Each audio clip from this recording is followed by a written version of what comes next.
네, 김관진 국방장관이 북한이 풍계리 핵실험장 일대에 핵실험 준비를 마쳤다고 말했습니다. 당장 핵실험을 하려는 징후는 없다고 했습니다. 이번에 국회로 가보겠습니다. 황혜경 기자 나오십시오. 네, 국회에 나와 있습니다. 자, 외교 통일 분야 대정부 질문에서 한 얘기라고 들었는데요. 어떤 얘기들 오가고 있습니까?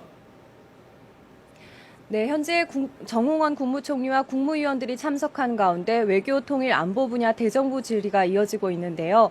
이 자리에서 김관진 국방부 장관은 북한의 4차 핵실험 여부를 묻는 새누리당 원유철 의원의 질의에 풍계리 일대의 핵실험 준비는 끝났지만 당장 핵실험을 하겠다는 임박한 징후는 없다고 밝혔습니다. 또 장거리 미사일 발사 움직임에 대해서도 동창리 일대를 예의주시하고 있다면서 장거리 미사일 발사와 핵실험은 연계성을 갖고 있기 때문에 철저히 감시하고 대비하고 있다고 설명했습니다. 북한이 지난달 상호 비방과 적대 행위를 중단하자고 이른바 중대 제안을 한 것과 관련해 정홍원 국무총리는 앞으로 진정성이 드러난다면 남북 관계는 크게 발전할 것으로 본다면서 이산가족 상봉 행사가 원만하게 성공하고 나면 더욱 진전된 관계로 나아가지 않겠나 기대하고 있다고 밝혔습니다. 오늘 대정부 질문에서는 오는 20일로 예정된 이산가족 상봉 행사를 비롯한 최근의 남북 관계와 대북 정책 등에 대한 질문이 주를 이루고 있습니다. 또 예상됐던 대로 특검 문제도 거론되고 있는데요.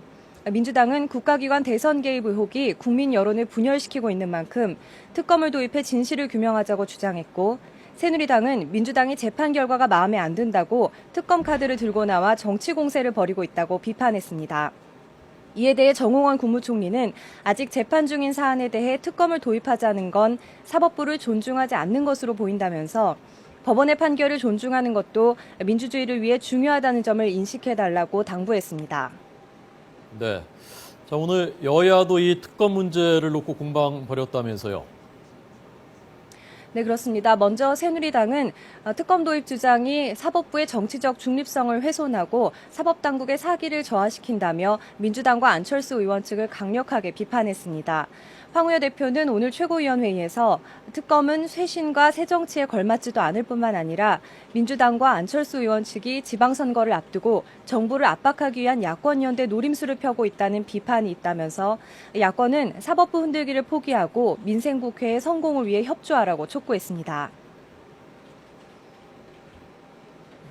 야권은 검찰의 기소 당시에 칭송하였던 일을 돌이켜보면서 검찰에 대하여 무슨 이유로 태도를 바꾸었는지, 특히 법원의 엄중한 판단에 대하여 무슨 근거로 비난하는지 먼저 납득할 만한 설명이 있어야 하겠습니다.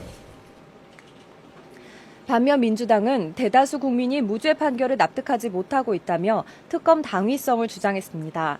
김한길 대표는 지난 주말과 휴일 강원도와 영남권을 순방하면서 가장 많이 들은 소리가 김용판 전 청장 무죄 판결은 황당하고 어처구니 없다는 말이었다면서 특검을 통해 진실을 규명하고 과실에 대해서는 책임자를 엄벌해야 한다고 강조했습니다.